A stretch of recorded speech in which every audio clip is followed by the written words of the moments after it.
亦都提到啦，頭先之前咧就你講到會參加一啲其他商會啊嘛，好似你本身祖籍係福建係咪？最近係咪參加咗一啲佢哋嘅會啊？係啦，因為有啲福建嘅企業家嘅會啦，咁我都希望係可以有啲即係同鄉即同聲同氣同根生嘅人咧，可以一齊去發展呢一個即係唔同嘅活動上面啦。因為好多人對可能福建或者一啲嘅同鄉會嘅人咧，可能會比較有誤解，就會覺得可能飲飲食食啊等等咁。咁我希望我都即係加入咗呢一個嘅協會嘅時候咧，會唔會帶到啲信息？其實我哋都係可以喺即係大家共同相聚嘅時候，都係可以有生意嘅商機嘅產生咧。大家都可以互相可以引薦到一啲嘅生意合作機會。我相信一定會，因為其實福建嘅女性咧係特別勤力嘅。係嘛？係啊，睇你就知道啦。係咪啊？因為你行下商場都可以，突然之間我想租呢個鋪頭，就實現自己產品落地個夢想。好多商機會喺你身上面發生啦。你覺得自己最開心嘅、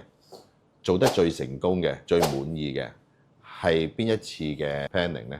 應該都係第一次，我覺得咁多年裏邊，即係我做咗15年嘅 wedding planner 嘅行業啦，即係做咗好多唔同嘅婚禮，大大細細唔同，即係有錢或者升級嘅客人啦，咁都有做嘅。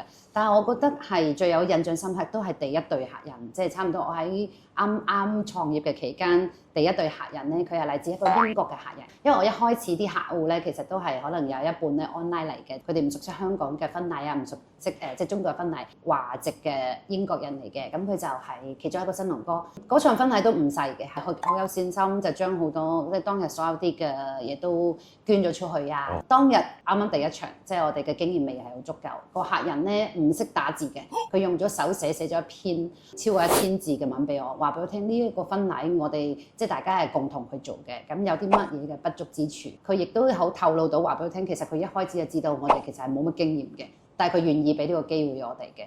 咁啊話俾佢聽，我哋中間一齊去完成呢個婚禮嘅時候，中間有啲咩嘅插曲啦，有啲咩我可以改進嘅地方啦，我覺得係好感動嘅。到今時今日呢15年啦，我都仍然係好歷歷在目嘅。當然我哋成為朋友啦，係。咁但係我覺得係一個好難得㗎，一個客人已經俾錢你，跟住仲要係佢會願意用手寫咗一篇過1000字嘅文俾你，去話俾你聽，你有啲咩不足之處，可以做得更好嘅嘢咯。藉住你呢個咁好嘅經歷咧，第一次佢俾咗你，你亦都俾咗第一次佢，佢哋一生人第一次亦都唯一一次，最重要一次嘅結婚，15年嚟都有聯絡。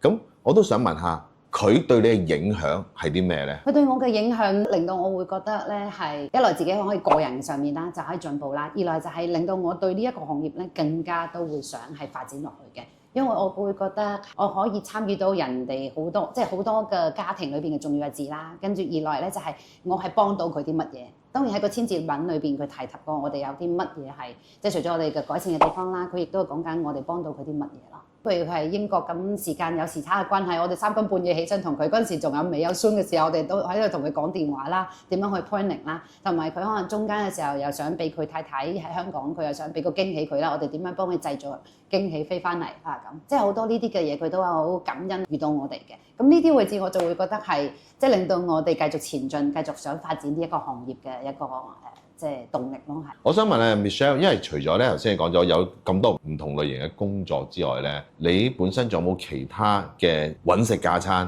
或者專業咧？咁喺未來嘅人生嘅規劃裏邊咧，我都係其中一 part 好想做嘅，即係譬如頭先講，我想令多啲人認識我哋婚禮行業啊，或者活動行業嘅嗰個價值喺度。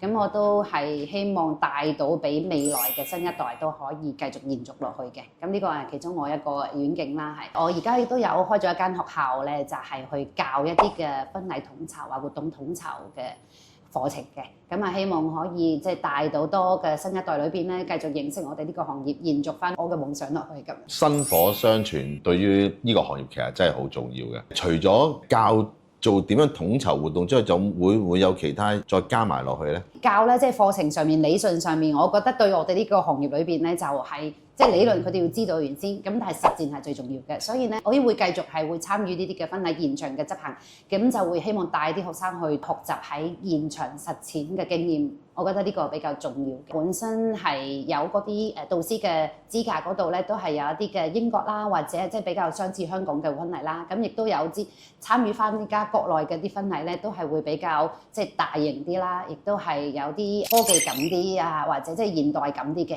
會係適用翻而家嘅婚禮裏邊，即係喺啲唔同嘅國家，我哋都係會吸收佢哋嘅婚禮嘅元素裏邊，即係只喺婚禮呢邊呢一方面嘅資訊咧，就係 combine 埋。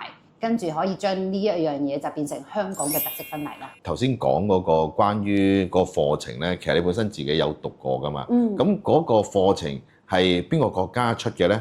如果係嚟同我哋學習嘅課程嗰度，我開辦嘅課程咧，其實就係英國嘅課程嚟嘅。係咩名啊？即係讀完出嚟之後，譬如讀完出嚟就係律師或者醫生，咁你哋呢一個如果英國讀完出嚟嗰個係咩名咧？叫做就會係有英國認證嘅婚禮統籌師、活動統籌師兩個範疇。